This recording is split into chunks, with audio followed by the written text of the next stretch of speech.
Hey, today it's Christmas Eve and we're going to talk e-mountain bikes and a new project for the channel. It's a bit different from anything else I've seen on the interwebs, so stay tuned.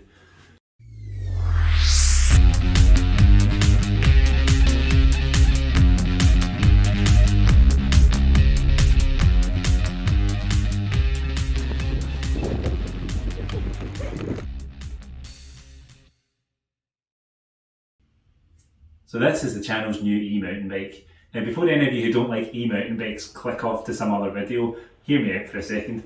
I'm not even going to be the rider of this bike. Plan for this bike is it's going to be for my wife to ride. She prefers easier trails than me and she can't really keep up with me on the she can't keep up with me on the hills, on the flat. You know, not saying that I'm a complete machine, but read between the lines. So she used to be able to keep up with me fine, and we used to spend a bit of time riding together. Nowadays, any time we get without the kids is usually not spent on a bike, and I want to turn some of that time together into bike time. So I figured one of these e-bikes is probably going to be my best bet. I think that needs a bit of water. Anyway, despite what I'm about to say about the bike, it maybe sounds a bit harsh. I actually do believe that this bike is probably the best value electric mountain bike that you can buy on the market at the moment. So bear that in mind. And also the upgrades that I'm going to do to this bike are going to make it kind of unlike any other sort of budget hardtail electric mountain bike that you're going to see online.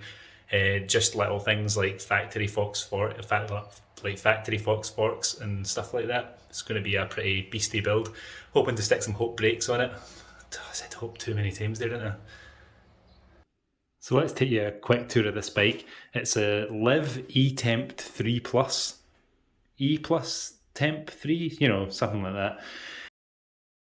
It's basically a giant E-Talon in Liv female format.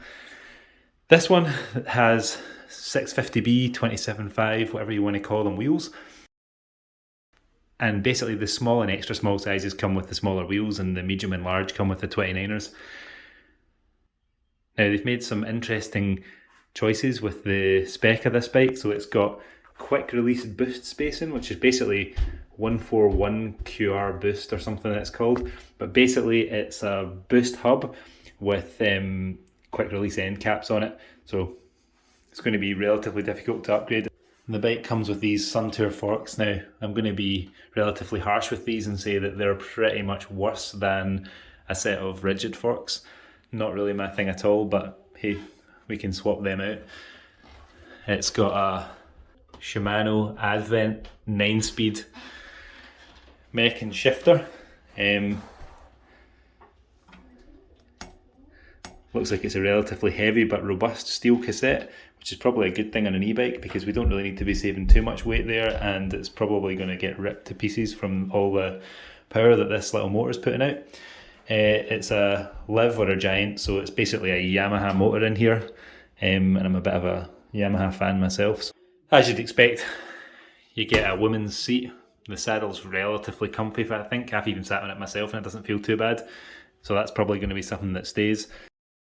Speaking of stays, at the back of the chain and seat stay, you get one little rack mount, one threaded rack mount, whereas at each side, obviously, at the top up here, there's nothing for attaching racks on.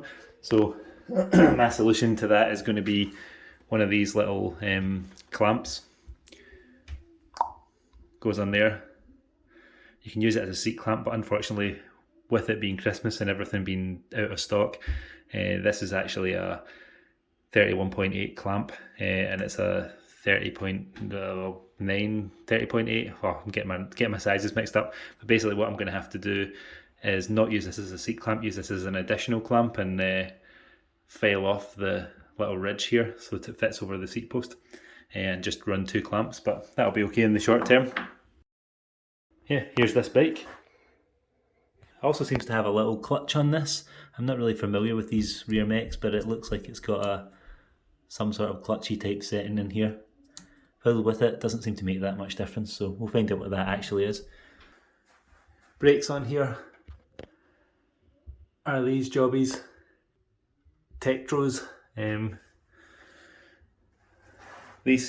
nothing to write home about. They're kind of, I don't know, they're a little bit of a basic low-end brake. They do the job, but they're probably something that I'll switch out on this bike when it comes to it.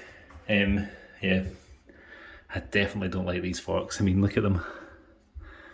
There's virtually nothing to them. There's no real damping. You get a preload setting on one of these. Preload on both legs of the forks. Preload being the absolute least useful setting that you can possibly have on any fork, I would say. It's also got a 400 watt energy pack, which is relatively decent. It gives you a 60 to 120k range, depending if you've got it on the least or the most assist. Because of the country we're in at the moment, it's New Zealand, so you've got no real need to have any speed restrictions on this. This one's restricted to 32 k's an hour, which is probably just useful from my point of view, that I'll actually be able to keep up because I can ride at 32 k's an hour in someone's slipstream. But you know, when it starts to get to the 45k an hour ones, there's not much chance of that. It was a bit dry and it definitely needs some water. These ferns take an awful lot of water. I'm always surprised how much I have to water it to keep it growing. Anyway, thanks for watching, and check back and see all the cool stuff I'm going to do to that bike over the next wee while.